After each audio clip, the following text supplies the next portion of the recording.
राज्यामध्ये पुढील 5 दिवस मेघगर्जनेसह जोरदार पावसाचा इशारा आहे। राज्यातल्या अनेक जिल्ह्यांसाठी हवामान विभागाकडून अलर्ट जारी करण्यात आला आहे। राज्यात विजांच्या गडगडाटासह पावसाची शक्यता आहे। पुण्यामधल्या भूकंपमध्ये आता वादळी वाऱ्यासह मुसळधार पाऊस झाला। भूकंपमध्ये होर्डिंग कोसळलं आणि सुदैवानं जीवितहानी नाही, तर पुण्यामध्ये ठिकठिकाणी पाऊस सुरू आहे। लासलगावसह निफाड तालुक्यात विजांच्या गडगडाटासह पावसाची जोरदार हजेरी, तर शेतात पाणी साचल्यानं शेतांना तळ्याचं स्वरूप आलंय। पावसामुळे वातावरणात मात्र गारवा आहे। पुण्याच्या शिरूर तालुक्यात सलग तिसऱ्या दिवशी अवकाळी पावसाची हजेरी, नागरिकांना उकाड्यापासून काहीसा दिलासा मिळाला आहे। सांगलीच्या पलूस तालुक्यामध्ये सलग दुसऱ्या दिवशी वळवाचा पाऊस आला आणि वळवाच्या या पावसानंतर इंद्रधनुष्याचा नजारा पाहण्यासाठी निसर्गप्रेमींची उत्सुकता।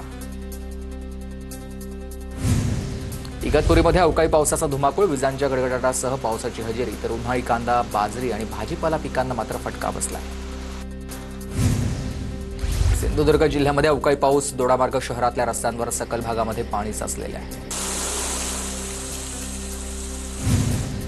खेड तालुक्यातल्या कुडूसमध्ये गारपिटीसह विजांचा गडगडाट, तर तालुक्यामधल्या वीट भट्ट्यांचं मोठ्या प्रमाणात नुकसान झालेलं आहे।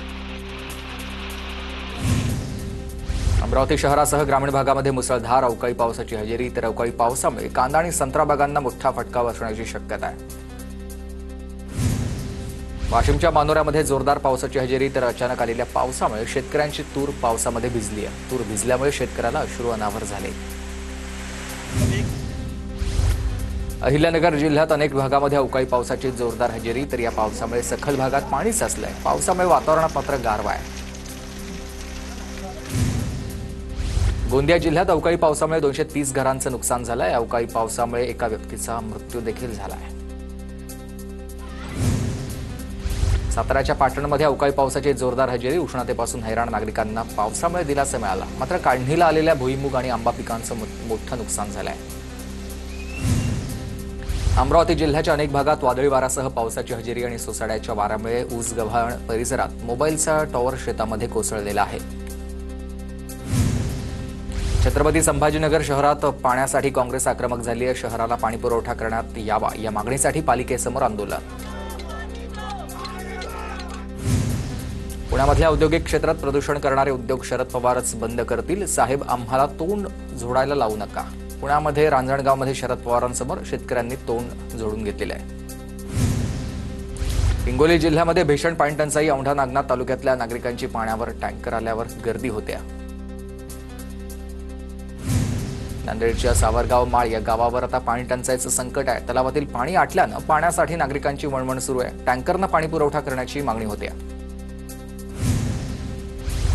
वाशिम नगरपालिकेकडून दूषित पाणी पुरवठा, पाण्यामध्ये गाळ आणि अळ्या आढळलेल्या आहेत। शहरातील सिव्हिल लाईन परिसरातील नागरिकांचा आरोप आहे। वाशिम जिल्ह्यात पाणी टंचाई, शहरात 17 टँकरच्या माध्यमातून पाणी पुरवठा सुरू आहे। पाण्यासाठी नागरिकांची वणवण सुरू आहे। अमरावतीकरांना 3 दिवसांनंतर सुरळीत पाणी पुरवठा, प्राधिकरणाच्या जलवाहिनीची दुरुस्ती झाली, नागरिकांना दिलासा मिळाला आहे।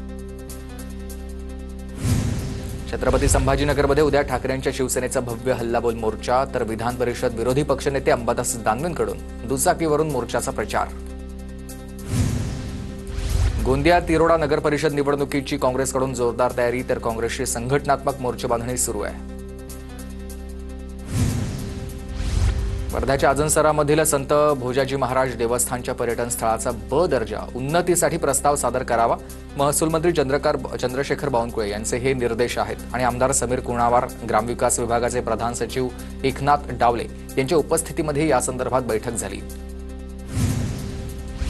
पुण्यातील विठ्ठलवाडी ते फन टाइम थिएटर उड्डाणपुलाची मंत्री माधुरी मिसाळ यांच्याकडून पाहणी करण्यात आली।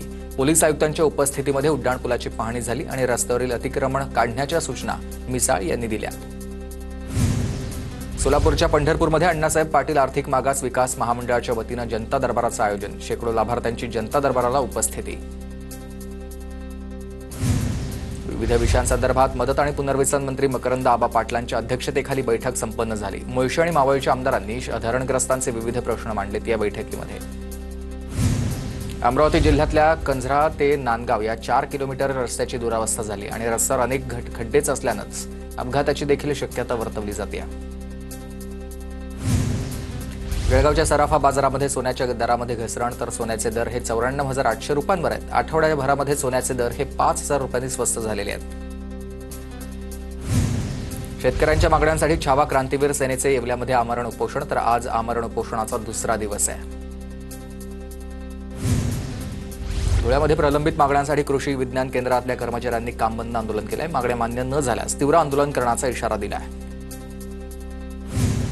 पुण्याच्या भोरमध्ये महाराष्ट्र राज्य कृषी सहाय्यक संघटनेचं विविध मागण्यांसाठी आंदोलन. कृषी विभागातील सर्व कृषी सहाय्यक आंदोलनामध्ये सहभागी झाले.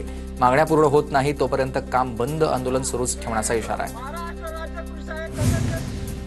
बारामती नगर परिषदेसमोर युवा पॅन्थर संघटना आणि पथविक्रेत्यांकडून भीक मागू आंदोलन केलं जात आहे. मुख्याधिकाऱ्यांनी कारवाईचा सपाटा लावल्यानंच पथ विक्रेत्यांसमोर उपासमारीचा प्रश्न आहे.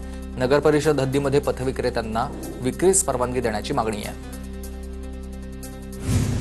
कोल्हापूरच्या इचलकरंजीमधील पंचगंगा नदीमध्ये रासायनिक सांडपाणी सोडलं जात असल्यानंच पाण्याला दुर्गंधी येते आणि ऑक्सिजनची पातळी घसरल्यानं जैवविविधतेवर मोठा परिणाम झालाय.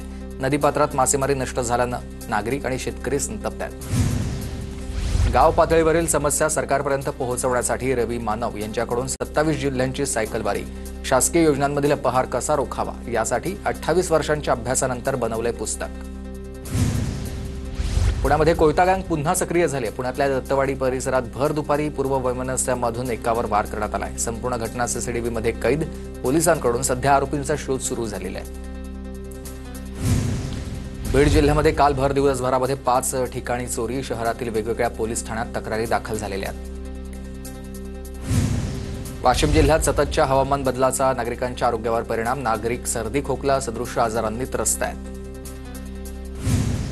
कोकणातील वाढलेल्या पर्यटकांचा माशांच्या दरावर परिणाम झालाय. तर आता माशांचे दर दुपटीने वाढलेले आहेत. किनारपट्टीवरील हॉटेल्स हाऊसफुल आहेत.